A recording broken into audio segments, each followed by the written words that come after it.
The claim now spreading through royal channels is designed to sound impossible to escape. Queen Elizabeth, according to the story, left behind a sealed Windsor instruction that permanently blocked Queen Camilla from living inside the castle, controlling offices there, appointing staff there, or using the residence as part of any future widowhood arrangement. King Charles supposedly learned that even his authority could not overturn it. Princess Anne was allegedly selected to enforce it. Prince William was said to support it. Camilla's security access was supposedly marked for cancellation before the end of the day. And the most painful part was not simply that Windsor's doors had closed. It was that the decision was presented as the late Queen's final judgment on whether Camilla had ever truly belonged. That is why the story feels more dangerous than an ordinary palace rumor. It does not accuse one living royal of making a temporary decision that can later be reversed. It places the order in the hands of a monarch who can no longer be questioned, persuaded, or publicly corrected. Charles cannot argue with his mother. Camilla cannot ask Elizabeth what she meant. William and Anne can claim they are protecting duty rather than choosing a side. Every emotional road leads back to a sealed page carrying a dead queen's authority. The story also creates a perfect conflict between love and inheritance. Charles has spent decades defending Camilla's position, first as the woman he loved, then as his wife, and finally as queen. Windsor represents the opposite pressure. It is not only a castle. It carries the memory of Elizabeth's reign, state ceremonies, family funerals, military tradition, and the continuation of the crown beyond any one marriage. If Charles protects Camilla, he appears to challenge his mother's legacy. If he accepts the alleged restriction, he appears to abandon the woman standing beside him. There is no choice that does not look like betrayal. For Camilla, the emotional stakes would be even higher. Her public life has been a long argument over acceptance. She moved from scandal and hostility to official duty, then from Duchess of Cornwall to Queen. Every appearance beside Charles has helped reinforce the message that the monarchy finally accepted the marriage it once struggled to explain. A permanent Windsor restriction would strike at that entire journey. It would say that a crown, a coronation, and years of service still did not grant her access to the place most closely connected with Elizabeth's final chapter. The viral version understands this psychology and uses it carefully.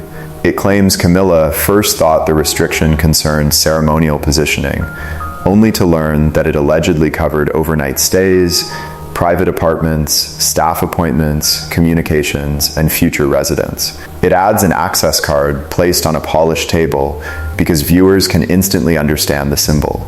It adds a second sealed page because every long royal drama needs another twist. It places Anne beside the solicitor because Anne's reputation for discipline makes the order feel harder. It places William in silence because silence can be interpreted as approval without requiring him to say anything. The result is a story in which every character appears emotionally trapped. Charles becomes the son who cannot escape his mother, and the husband who cannot save his wife. Camilla becomes the queen who reaches the highest title, but still remains outside the family's most sacred space. Anne becomes the guardian who must choose duty over compassion. William becomes the heir protecting the inheritance associated with his grandmother and his mother. Elizabeth becomes the absent ruler whose decision is still stronger than the living king. But before deciding whether the story reveals a genuine palace rupture, one detail has to be understood. Windsor is not simply another royal home. Its meaning changes depending on who is looking at it. To the public, it is a national symbol. To the sovereign, it is a working palace. To the family, it is also a place of memory, worship, weddings, funerals, and private history. To the heir, it is part of the institution he will eventually inherit responsibility for. Any argument about access can therefore be made to sound larger than access itself. That is why the claim about staff and offices sounds believable. Power inside a royal household rarely arrives through a dramatic declaration. It can appear through diaries, room assignments, communications teams, security credentials, private secretaries, guest lists, and control over daily routines. A royal who gains permanent offices and staff inside a palace may appear to be building long-term influence even without owning anything. The story says Elizabeth understood this and feared that Camilla's household could quietly expand until the distinction between supporting Charles and controlling Windsor became blurred. This is also where Princess Anne becomes central. Anne has spent decades earning a reputation for directness, service, and resistance to unnecessary display. If an online story claims that Elizabeth trusted one person to protect a boundary without being distracted by emotion, Anne is the obvious choice. The idea sounds emotionally logical. Charles loves Camilla, William carries complicated family history, but Anne follows the rule. The story does not need to prove her authority if viewers already believe she would accept the burden. William's role is more complicated. He has every reason to care about Windsor's future, but he also has reasons to avoid appearing to govern before he is king. The allegation solves that problem by keeping him quiet. Anne acts. The solicitor reads. Charles signs. William watches.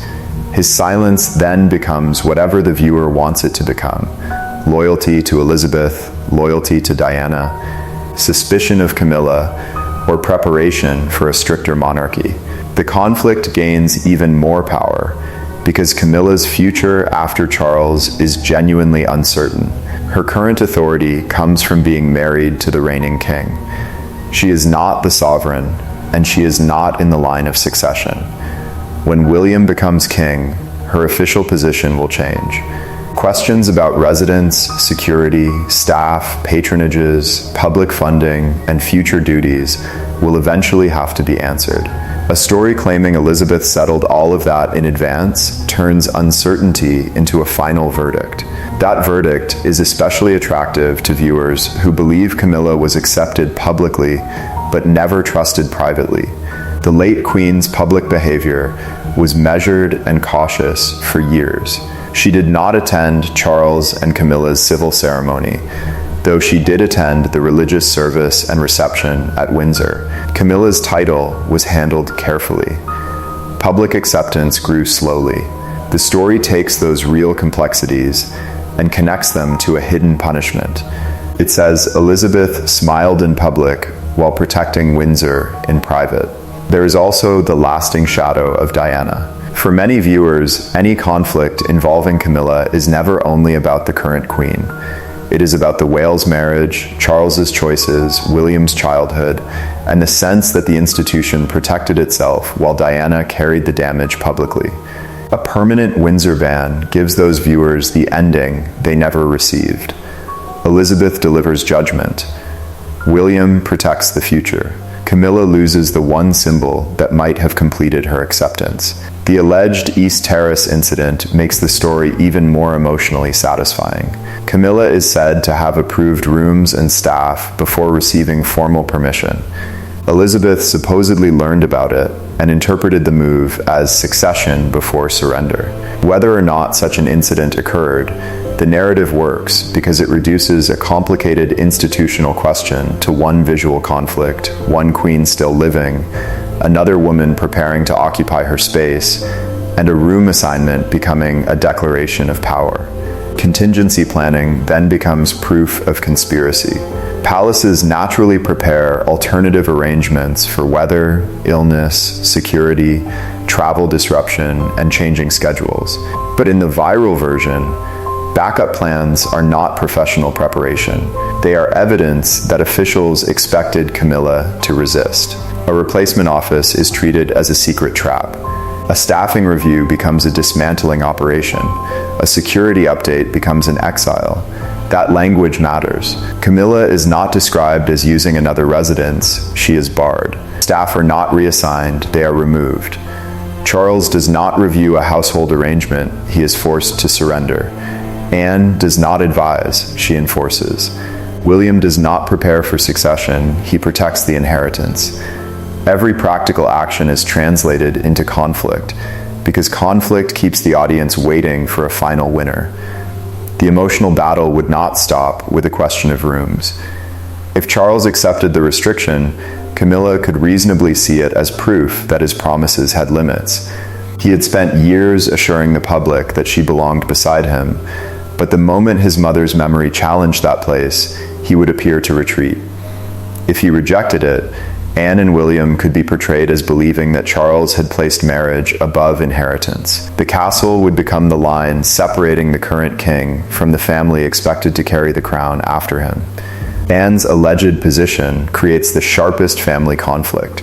She would not need to dislike Camilla to enforce the boundary. In fact, the story becomes more powerful if Anne feels sympathy but acts anyway. Charles could accuse her of allowing a private instruction to wound his marriage. Anne could answer that their mother created the rule because she expected him to hesitate. Neither side would have to raise a voice. The pain would come from the possibility that Elizabeth trusted her daughter's discipline more than her son's judgment. William would face a different danger. Supporting the clause could make him look like a son settling an old score in Diana's name. Opposing it could make him look careless, with the castle he will one day control. Remaining silent protects him temporarily, but silence also allows everyone else to assign motives to him. Camilla could see revenge. Charles could see pressure. Anne could see agreement. The public could see the future king already deciding who will remain close to the crown. Camilla's strongest possible response would not be anger, but refusal to disappear quietly.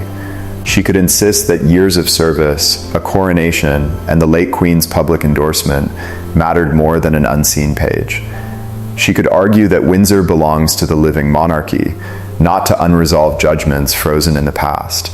That argument would force Charles into the choice the story has been building from the beginning: defend his wife publicly and risk appearing to challenge Elizabeth, or protect Elizabeth's legacy and leave Camilla carrying another rejection alone. That is what keeps the allegation alive, even without visible proof. The audience is not waiting only to learn whether a document exists. It is waiting to discover which loyalty will break first. Will Charles finally place the crown above Camilla? Will Anne confront her brother? Will William use the boundary to prepare his own reign? Or will Camilla expose a family division the palace has spent years containing? And this is the point where the story seems ready to deliver its main revelation. The solicitor opens the second page. Anne receives authority. Charles supposedly acknowledges the order. Camilla leaves the castle. William offers a settlement. The press learns everything. The public watches her car pass the gates. It is a complete emotional arc, with a beginning, confrontation, punishment, compromise, and final image. But the detail that changes the entire story appears only when the dramatic scenes are compared with the public record. No authenticated clause has been produced. No palace statement has confirmed that Queen Elizabeth permanently banned Camilla from Windsor. No identified solicitor has described the alleged meeting. No legal document has been shown appointing Princess Anne as Camilla's permanent Windsor custodian. No credible report has confirmed the second sealed page, the cancelled access card, the special security order, the East Terrace confrontation, the proposed Queen Consort unit, or the supposed agreement negotiated by William. More importantly, Camilla has continued performing major official duties at Windsor Castle as Queen.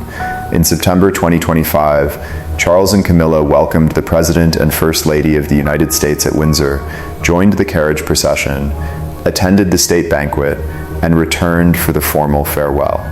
Camilla personally accompanied the First Lady through Queen Mary's Doll's House and the Royal Library. In December, she joined Charles for another state visit and banquet at Windsor. Official records have continued placing the King and Queen at Windsor, connected ceremonies. That does not prove Camilla maintains permanent private apartments there. It does prove that the strongest version of the alleged ban cannot be accepted as presented. A queen supposedly permitted to enter only under extraordinary written control has been publicly hosting international guests inside the castle, moving through official rooms and operating as part of the central royal household. The viral story never explains how that visible authority fits with a permanent exclusion enforced by Anne. The legal claim also begins to collapse under examination. Windsor Castle is an occupied royal palace held by the sovereign for official use and future sovereigns. It is not the same as a privately owned estate that Queen Elizabeth could casually distribute through an ordinary will. Balmoral and Sandringham are private estates. Windsor belongs to the institutional structure of the monarchy. Household arrangements can certainly be managed, and personal wishes may influence how rooms are used, but the claim that one private signature could permanently restrict every future sovereign requires serious legal evidence. The story provides none. Instead, it uses impressive terms such as addendum, residential instruction, sovereign warrant, permanent custodian, and binding command. Those words create an appearance of legality, but the basic questions remain unanswered. What exact instrument was used? Under what authority could it bind the current king? Who authenticated it? What court would enforce it? Why has no established constitutional expert publicly explained a clause with such extraordinary consequences? The late Queen's own public position creates another major contradiction. In February 2022, Elizabeth stated that it was her sincere wish for Camilla to be known as Queen Consort when Charles became king, and she asked the public to support them. That message was not accidental. It resolved years of uncertainty surrounding Camilla's future title and helped stabilize the succession. The permanent ban theory asks viewers to believe Elizabeth publicly elevated Camilla while privately creating an irreversible punishment intended to follow her into the next reign. Private feelings can be complicated. Elizabeth may have supported Camilla's title while maintaining boundaries around property, staff, or family space. But the more extreme the alleged secret hostility becomes, the stronger the evidence must be. An unverified story cannot simply use private complexity to cancel a clear public endorsement. Windsor also played a visible role in Charles and Camilla's marriage. Their civil ceremony took place at Windsor Guildhall. Their service of prayer and dedication was held at St. George's Chapel. Elizabeth and Prince Philip attended the service and hosted the reception. That history does not prove perfect warmth, but it challenges the image of Windsor as a place Elizabeth had permanently reserved against Camilla. The most realistic conflict is therefore not a dead queen legally expelling Camilla. It is the tension between Camilla's present importance and her uncertain future.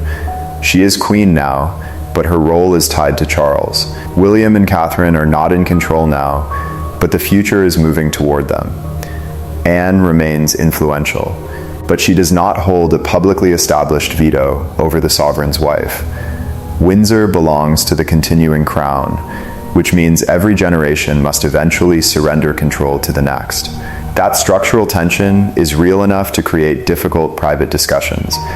Charles may want Camilla's future protected. William may want clear limits around official residences and staff. Camilla may fear that her work will be reduced after the reign changes. Anne may emphasize tradition and duty. Catherine's growing role may make the transition more visible. None of that proves the secret meeting, but it explains why the story feels plausible. It also explains why the rumor may continue even after contradictions appear. Viewers are not only responding to evidence, they are responding to emotional history. Those who admire Elizabeth see her protecting the institution. Those who admire Anne see duty defeating influence. Those loyal to Diana see William defending memory. Those sympathetic to Charles see a husband trapped by the crown. Those critical of Camilla see delayed consequences. The story gives every group a role and a satisfying verdict. Reality does not provide that satisfaction. Camilla continues beside Charles. William prepares without ruling. Anne supports the monarch without publicly challenging the queen. Windsor serves the current reign while waiting for the next. No one receives a complete victory, and no single sealed page resolves decades of family history. Palace silence cannot confirm the rumor. If the family appears together, it is called a performance. If Anne says nothing, her silence is treated as agreement. A claim that turns every outcome into proof cannot be properly tested. The safer test is simple. Has the document been shown or legally authenticated? No. Has the palace confirmed the ban? No. Has Camilla continued attending and hosting at Windsor? Yes. Has Anne publicly exercised the alleged authority? No. The visible evidence supports official access, not permanent expulsion. There may still be private guidance about Windsor. Elizabeth may have expressed wishes about rooms, archives, staff, or the preservation of her household. Charles may have made his own decisions about where he and Camilla live. William may eventually reorganize royal residences. Camilla may already prefer another home. But those possibilities are very different from an eternal ban designed to defeat her. The strongest conflict now sits in the future. When William becomes king, will Camilla retain selected public duties? Will she withdraw into private life? Will her household shrink? Will her charities receive continued royal support?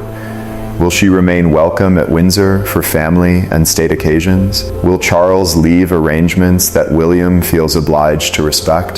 Those questions are legitimate because Camilla's position will change with the reign.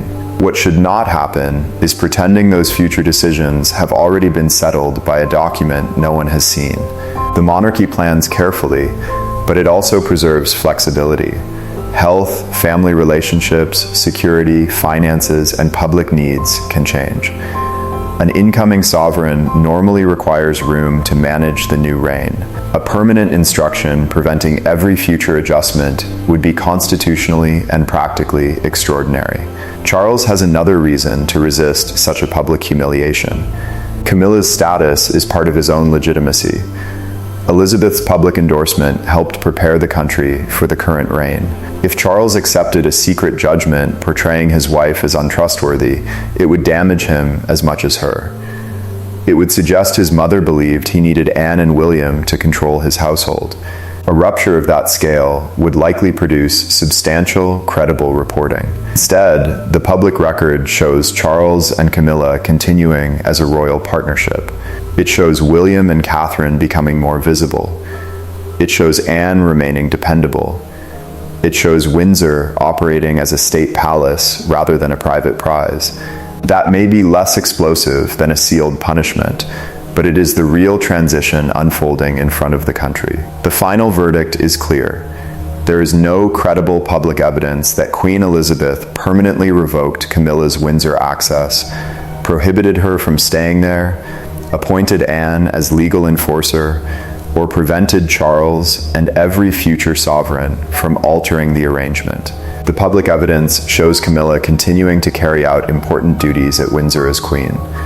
The story remains powerful because it offers a clean ending to a history that has never felt clean. Elizabeth speaks from beyond the grave. Charles loses the argument. Anne carries out duty. William protects the future. Camilla receives a final boundary. But emotional completion is not proof. The real royal drama has not yet reached its final page.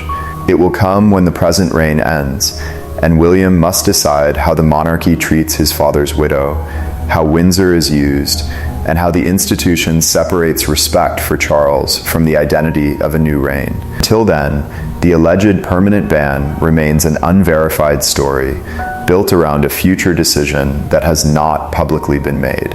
Share your verdict in the comments. Do you believe Queen Elizabeth may have left private guidance about Camilla and Windsor? Or does Camilla's continued official presence at the castle make the permanent ban claim impossible to accept without evidence?